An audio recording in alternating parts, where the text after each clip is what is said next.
જંગલેશ્વર વિસ્તારમાંથી છેલ્લા ટૂંકા ગાળામાં ખૂનના 8 આરોપીઓ પકડવામાં આવ્યા છે. ખૂનની કોશિશના અનેક આરોપીઓ પકડવામાં આવ્યા છે.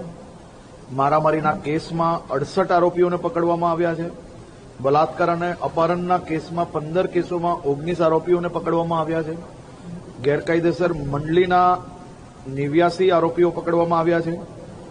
જંગલેશ્વરમાં ચોરી, લૂંટફાટ, ઘરફોડના 37 કેસોમાં 72 આરોપીઓને પકડવામાં આવ્યા છે.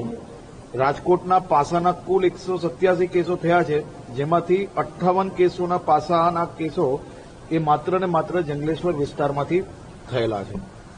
472 કિલો ગાંજો પકડાયો છે, 8 કિલો ચરસ પકડાયું છે, 1.5 કિલો પોસદોડા પકડાયું છે, 33 ગ્રામ હેરોઇન સાથે 53 આરોપીને કુલ મળીને ડ્રગ્સમાં પકડવામાં આવ્યા છે. જંગલેશ્વરમાં છેલ્લા 8 વર્ષમાં 62 હથિયાર સાથે 64 આરોપીઓ પકડાયા છે. જંગલેશ્વરમાં છેલ્લા 10 વર્ષમાં જુગારના 65થી વધારે અડ્ડાઓ ચલાવતા લોકોને પકડવામાં આવ્યા છે. જંગલેશ્વરમાં આ પ્રકારે અનેક ગુનેગારોને અડ્ડો બની ગયો હોય અને ખાસ કરીને મોટા ભાગના લોકો ત્યાં ભાડે રહેતા.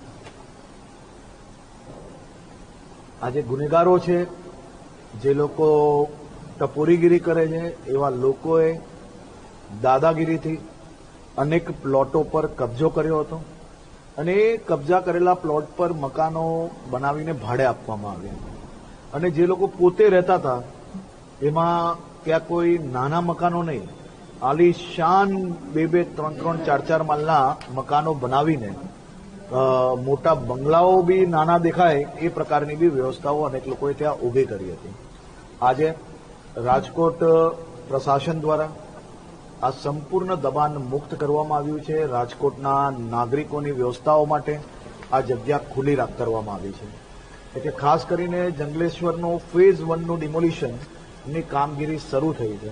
અને મેં અગાઉ બી કહ્યું હતું કે રાજ્યના કોઈ બી ખૂને, કોઈ બી અસામાજિક તત્વો જો સરકારી જગ્યાઓ પર કબજો કર્યો હશે અને ગુનો કર્યો એટલે એ જગ્યાઓનું સર્વે ચાલુ થઈ જશે.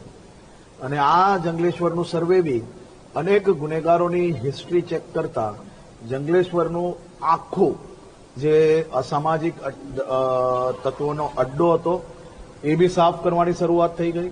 સાથે સાથે રાજકોટ શહેરના નાગરિકો માટેની વ્યવસ્થાઓ માટે જે આરક્ષિત રખાયેલી જગ્યાઓ છે